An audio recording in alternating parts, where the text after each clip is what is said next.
ఏదైతే తెలంగాణ రాష్ట్ర అసెంబ్లీ ఎన్నికల సమయంలో కాంగ్రెస్ పార్టీ వికలాంగుల సమాజానికి ఇచ్చినటువంటి హామీలన్నిటి కూడా తక్షణమే నెరవేర్చాలని చెప్పేసి కాంగ్రెస్ మేనిఫెస్టో సాధన సమితి ఆధ్వర్యంలో ఇందిరా పార్క్ వద్ద నిర్వహించినటువంటి ఈ యొక్క ధర్నా కార్యక్రమంలో పాల్గొన్నటువంటి పెద్దలు గౌరవనీయులు నాగభూషణం అన్న గారికి, అదేవిధంగా ఈ సమావేశంలో పాల్గొన్నటువంటి వికలాంగుల కార్పొరేషన్ చైర్మన్ వాసుదేవరెడ్డి గారికి, అదేవిధంగా భారతీయ జనతా పార్టీ వికలాంగుల విభాగం రాష్ట్ర నాయకులైనటువంటి కొల్లి నాగేశ్వరరావు అన్న గారికి, అదేవిధంగా టీఆర్ఎస్ వికలాంగుల విభాగం నేత మహేష్ గారికి, అదేవిధంగా టీఆర్వీఎస్ అధ్యక్షులు మున్నా గారికి, నయీం గారికి, అదేవిధంగా మరుగుతుల సంఘం ప్రతినిధులు మల్లేష్ గారికి, సైదులు గారికి, అదేవిధంగా ఈ సమావేశంలో ఈ దీక్షలో పాల్గొన్నటువంటి ప్రతి ఒక్క మహిళా సోదరిమణులకు, అదేవిధంగా భారతీ మేడం గారికి, డెఫెండం తరఫున ప్రసాద్ సార్ గారికి ప్రత్యేకంగా ధన్యవాదాలు తెలియజేస్తూ, ముఖ్యంగా మిత్రులారా, ఇవాళ రాజధాని నడిబొడ్డున ఇవాళ వికలాంగుల సమాజం అంతా కూడా హక్కుల కోసం, ఆత్మ గౌరవం కోసం,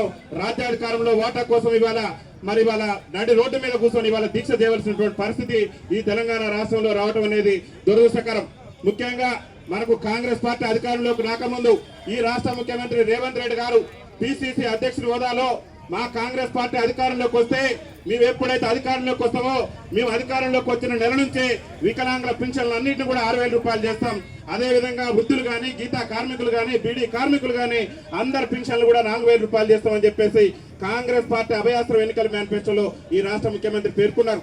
అదొక్కటే కాదు, ఈ రాష్ట్రంలో వికలాంగులందరికీ కూడా, తెలంగాణ రాష్ట్రంలో ఉన్నటువంటి వికలాంగులందరికీ కూడా 100% రాయితీతోని ఉచిత ప్రయాణ సౌకర్యం కల్పిస్తామని చెప్పేసి కూడా కాంగ్రెస్ పార్టీ ఎన్నికల మేనిఫెస్టోలో పొందుపరిచారు. అదొక్కటేనా, తెలంగాణ రాష్ట్ర ఉద్యమంలో క్రియాశీలక పాత్ర పోషించి నాడు బతుకు జీవుడా అంటూ అరే ప్రత్యేక రాష్ట్రం వస్తేనే మనకు ఉద్యోగ ఉపాధి అవకాశాలు వస్తాయని చెప్పేసి నాడు తెలంగాణ రాష్ట్ర సాధన ఉద్యమంలో కూడా వైకల్యాన్ని సైతం కూడా లెక్క చేయనటువంటి వికలాంగుల సోదరులకు మా కాంగ్రెస్ పార్టీ అధికారంలోకి వస్తే ఈ రాష్ట్రంలో బ్యాక్లాగ్ ఉద్యోగాల నోటిఫికేషన్ విడుదల చేసి వెంటనే ఉద్యోగాలను భర్తీ చేస్తామని చెప్పేసి రాష్ట్ర ముఖ్యమంత్రి రేవంత్ రెడ్డి గారు వాళ్ళ ఎన్నికల మేనిఫెస్టోలో పెట్టారు.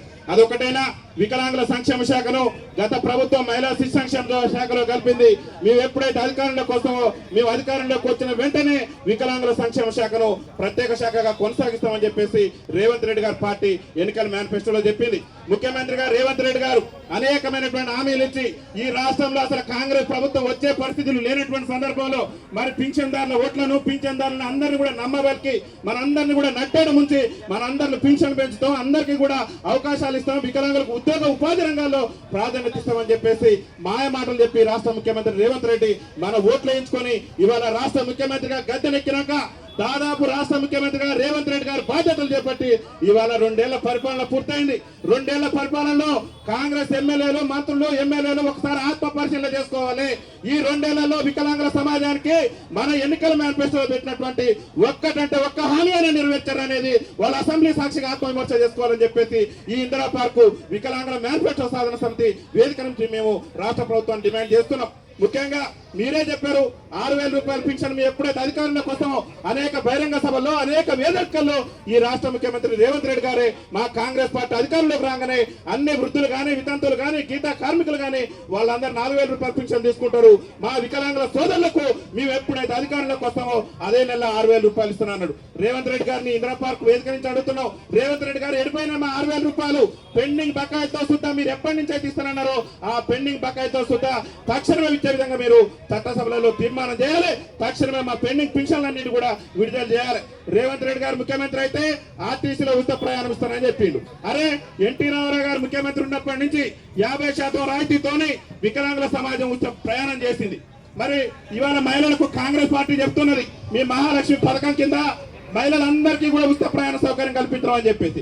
అరే 6 గ్యారెంటీలో భాగంగా మీరు మహిళలకు ఇవ్వడాన్ని, మా అక్కలకు, అమ్మలకు, చెల్లెలకు ఇవ్వడాన్ని మేము స్వాగతిస్తున్నాం. కానీ ఏళ్ల తరబడి రాజ్యాధికారానికి దూరమై చట్టసభలలో ప్రాతినిధ్యం లేకుండా ముఖ్యంగా బతుకు జీవుడా అంటూ కాలం వెళ్ళదేస్తూ చాలని పింఛన్లతో దుర్భర జీవితాలు గడుపుతూ అరే ఎన్టీ రామారావు ప్రభుత్వం నుంచే 50% రాయితీతో ప్రయాణం చేస్తున్న మాకు ఉచిత ప్రయాణ సౌకర్యం కల్పిస్తానని నేటి వరకు కూడా నెరవేర్చకుండా మా సమాజం పట్ల రాష్ట్ర ముఖ్యమంత్రి వివక్ష ప్రదర్శించడం అంటే ఇది ఎంతవరకు న్యాయం అనేది కాంగ్రెస్ నాయకులు ఒకసారి ఆలోచన చేయాలి. ముఖ్యమంత్రి గారు ఫ్రీ బస్ పెట్టిన తర్వాత బస్సులలో కనీసం వికలాంగులు కూర్చోవడానికి సీట్లు ఇవ్వట్లేదని చెప్పేసి బస్సులలో చీరలు కట్టుకొని ఈ రాష్ట్ర ముఖ్యమంత్రి నిరసన తెలిపినా కానీ ఈ రాష్ట్ర ముఖ్యమంత్రి గారికి, ఈ రాష్ట్ర మంత్రికి సిగ్గు రాలేదు. ఇవాళ ఎందుకంటే మా వేదన చెప్పినాం, అరే బస్సులలో కూర్చున్నామంటే సీట్ దొరకట్లేదు వికలాంగులకి, మీరు మహిళలకు ఉచితం ఇచ్చారు, మేము స్వాగతిస్తున్నాం, కానీ మా వికలాంగుల సమాజానికి కూడా ఎప్పుడు ఉచితం ఈ ఇందిరా పార్క్ వేదిక నుంచి రాష్ట్ర రవాణా శాఖ మంత్రి పొన్నం ప్రభాకర్ గారిని, రాష్ట్ర ముఖ్యమంత్రి గారిని, ఈ కాంగ్రెస్ ఎమ్మెల్యేలను, కాంగ్రెస్ నాయకులను మేము నిలదీస్తున్నాం. తక్షణమే ఆర్టీసీలో వికలాంగులకు ప్రస్తుతం జరుగుతున్న అసెంబ్లీ సమావేశాల్లోనే ఉచిత ప్రయాణ సౌకర్యం కల్పించే విధంగా తీర్మానం చేయాలి. రేవంత్ రెడ్డి గారు ముఖ్యమంత్రి అయిన తర్వాత అడుగడుగున వికలాంగుల సమాజాన్ని అంచువేటే లక్ష్యంగా పనిచేస్తున్నారు. ముఖ్యంగా వికలాంగుల విద్యార్థులకు విద్యను దూరం చేసినటువంటి ప్రయత్నం ఈ రాష్ట్ర ముఖ్యమంత్రి చేస్తున్నారు. అరే సుప్రీంకోర్టు గైడ్ లైన్స్ ఏమున్నది, ఎవరైతే స్పెషల్ బీఈడి చేసి వికలాంగుల పిల్లలకు బోధించేటటువంటి ఉపాధ్యాయులు ఉన్నారో వాళ్ళను 100% రిక్రూట్మెంట్ చేయాలని చెప్పేసి ఇవాళ సుప్రీంకోర్టు గైడ్ లైన్ చెప్తున్నా కానీ రేవంత్ రెడ్డి ప్రభుత్వం వికలాంగుల మీద ఉన్నటువంటి కక్ష సాధింపు చర్యలో భాగంగా కేవలం 30% మాత్రమే రిక్రూట్మెంట్ చేసి 70% ప్రమోషన్లకు ఇచ్చి ఇవాళ వికలాంగుల విద్యార్థులకు రేవంత్ రెడ్డి ప్రభుత్వం విద్యను దూరం చేసి వికలాంగుల సమాజాన్ని చదువుకు కూడా ఇంతకంటే దౌర్భాగ్యం లేదు. రాష్ట్ర విద్యాశాఖ మంత్రిగా కూడా ఈ రాష్ట్ర ముఖ్యమంత్రి కొనసాగుతూ ఇవాళ వికలాంగుల విద్యార్థులకు ఉపాధ్యాయులు పెట్టినటువంటి ఒక దౌర్భాగ్యకరమైనటువంటి స్థితిలో రాష్ట్ర ముఖ్యమంత్రి గారు ఉన్నారు. ఈ ఇందిరా పార్క్ వేదిక నుంచి చెప్తున్న రాష్ట్ర ముఖ్యమంత్రి గారికి, ఎవరైతే 2024లో డిఎస్సి రాసి మెరిట్ స్కోర్ సాధించినటువంటి మా వికలాంగుల పిల్లలకు బోధించేటటువంటి ఉపాధ్యాయులు ఉన్నారో వాళ్ళందరూ కూడా తక్షణమే మీరు ఉద్యోగ నియామక పత్రాలు అందించి మా వికలాంగుల విద్యార్థులకు ఉపాధ్యాయులు నియమించే విధంగా చర్యలు తీసుకోవాలని చెప్పేసి మేము రాష్ట్ర ప్రభుత్వానికి విజ్ఞప్తి చేస్తున్నాం. ముఖ్యంగా రేవంత్ రెడ్డి గారు చెప్తున్నాం, ఈ రాష్ట్రంలో దుర్భర జీవితాలు గడుపుతున్నటువంటి వికలాంగుల జీవితాల్లో వెలుగులు నిండాలంటే మీరు గత ప్రభుత్వం దళిత బంధాన్ని తెచ్చింది, కానీ మేము ఏమంటున్నాం అంటే 25 లక్షల రూపాయలతోని వికలాంగుల బంధు పథకాన్ని తీసుకొచ్చి మా వికలాంగుల సమాజానికి అండగా ఉండాలని చెప్పేసి ఈ రాష్ట్ర ముఖ్యమంత్రి రేవంత్ రెడ్డి ప్రభుత్వాన్ని మేము నిలదీస్తున్నాం. అరే ఉద్యోగ నియామకాల కోసం, ఉపాధి నియామకాల కోసం, అరే పాఠశాల మెట్లెక్కలేటువంటి మేము పీజీలు పిహెచ్డీ చేసి అరే తెలంగాణ రాష్ట్రం వస్తే మన బతుకులు బాగుపడితే మనకు ఉద్యోగ అవకాశాలు వస్తాయి, ఉపాధి అవకాశాలు వస్తాయని చెప్పేసి మా వికలాంగుల విద్యార్థులు ఇలా పీజీలు పిహెచ్డీలు చేసి ఉద్యోగాల కోసం ఇవాళ రోడ్ల మీద తిరిగేటటువంటి పరిస్థితి ఉన్నది. రేవంత్ రెడ్డి గారు గొప్ప చెప్పేటటువంటి ప్రయత్నం చేస్తున్నాడు. మా రాష్ట్ర ప్రభుత్వం వచ్చిన తర్వాత, మా కాంగ్రెస్ ప్రభుత్వం వచ్చిన తర్వాత అనేక ఉద్యోగ నియామకాలు చేపట్టాం అంటున్నారు. రేవంత్ రెడ్డి గారు అడుగుతున్న ఈ ఇందిరా పార్క్ వేదిక నుంచి కాంగ్రెస్ మేనిఫెస్టో సాధన సమితి మేము డిమాండ్ చేస్తున్నాం. ఒక్కటంటే ఒక్క బ్యాక్లాగ్ ఉద్యోగం భర్తీ చేసిన వారు రేవంత్ రెడ్డి ఎందుకు మాయ మాటలతో మా వికలాంగుల సమాజాన్ని మోసం చేస్తున్నావు? నీ తొలి సంతకమే రాష్ట్ర ముఖ్యమంత్రిగా నువ్వు బాధ్యతలు చేపట్టినాక నీ తొలి సంతకమే మా వికలాంగుల సమాజాన్ని మోసం చేయడంతో మొదలుపెట్టినావు. మా వికలాంగుల సోదరి, మా మరుగుచ్చు సోదరి రజనికి ప్రభుత్వ ఉద్యోగం ఇస్తామని చెప్పేసి పత్రికల్లో, మీడియా ఛానళ్లలో ప్రచారం చేసుకుని వికలాంగుల సమాజాన్ని నట్టేట ముంచేసి ఒక అవుట్ సోర్సింగ్ ఉద్యోగించినటువంటి ఒక మోసమైనటువంటి ముఖ్యమంత్రి, ఒక మోసగాడైనటువంటి ముఖ్యమంత్రి నువ్వు.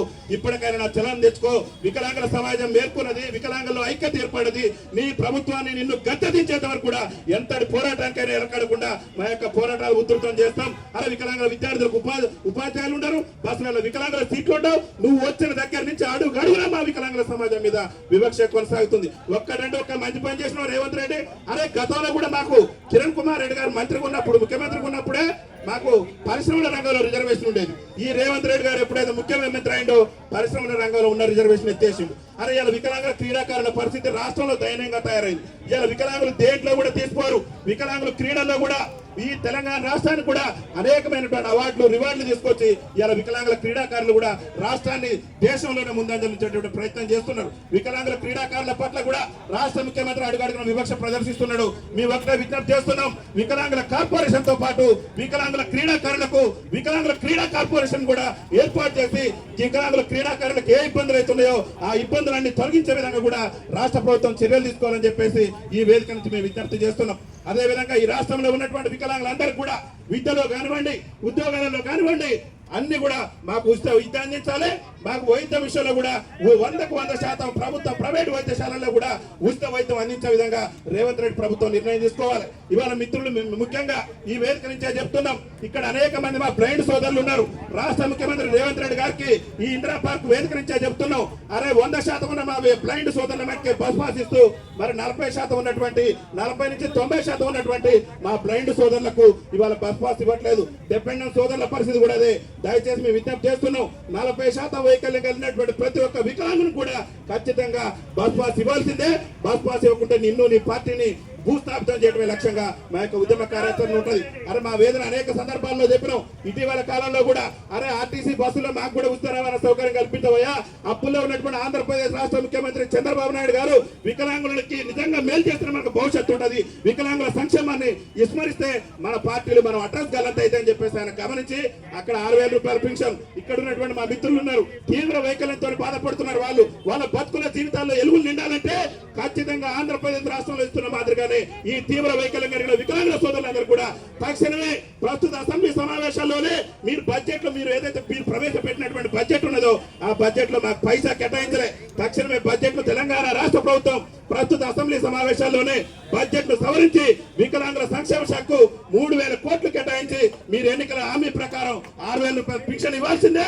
మా ఎవరైతే తీవ్ర వైకల్యం కలిగినటువంటి మా వికలాంగుల సోదరులు వాళ్ళందరూ కూడా 15,000 నరకయాత్ర అనుభవిస్తున్నారు. రేవంత్ రెడ్డి మీరు ముఖ్యమంత్రి అయిన కాంచి గత ముఖ్యమంత్రి కేసీఆర్ గారు అయినా చెప్పక ముందని ఆలోచన చేసిండు. అరే ఎక్కడో 200 నుంచి 500 నీ కాంగ్రెస్ పార్టీ 500 చేస్తే కేసీఆర్ గారు 500 పెట్టి ఇవాళ వికలాంగుల సమాజం 4,016 రూపాయలతో బతుకుతున్నది. ఇప్పటికి కూడా మీ కేసీఆర్ ఇచ్చిన పింఛన్ మీద బతుకుతున్నావు.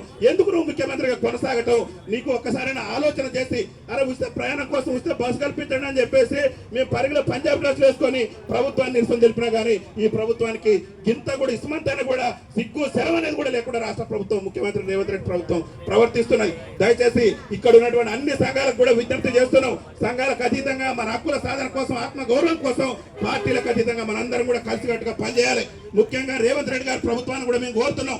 మీరు ఏఐసిసి ఎన్నికల మేనిఫెస్టోలో మీ కాంగ్రెస్ పార్టీ చెప్పింది మా కాంగ్రెస్ పార్టీ ఈ రాష్ట్రంలో అధికారంలోకి వస్తే ఖచ్చితంగా మా కాంగ్రెస్ పార్టీకి మెజార్టీ పార్లమెంట్ స్థానాలు వస్తే తెలంగాణ స్థానిక సంస్థల ఎన్నికల్లో మేము రాజస్థాన్ ఛత్తీస్గఢ్ లో ఏ విధంగా అయితే వికలాంగులకు రాజకీయ రిజర్వేషన్ కల్పించడమో తెలంగాణ స్థానిక సంస్థల ఎన్నికల్లో కూడా వికలాంగులకు రాజకీయ రిజర్వేషన్ కల్పిస్తామని చెప్పేసి కాంగ్రెస్ పార్టీ ఎన్నికల మేనిఫెస్టోలో పేర్కొన్న ఈ రాష్ట్ర ముఖ్యమంత్రి రేవంత్ రెడ్డి వికలాంగులకు స్థానిక సంస్థల్లో రిజర్వేషన్ కల్పించకుండానే సర్పంచ్ ఎన్నికలను జరిపి వికలాంగుల సమాజాన్ని మోసం చేసే ప్రయత్నం చేసిండు. కాబట్టి రేవంత్ రెడ్డి గారు ప్రతి గ్రామ పంచాయతీ కూడా ఒక మహిళా సోదరుని ఒక పురుష సోదరుని ఖచ్చితంగా కోఆప్షన్ సభ్యులుగా నియమించాల్సిందే.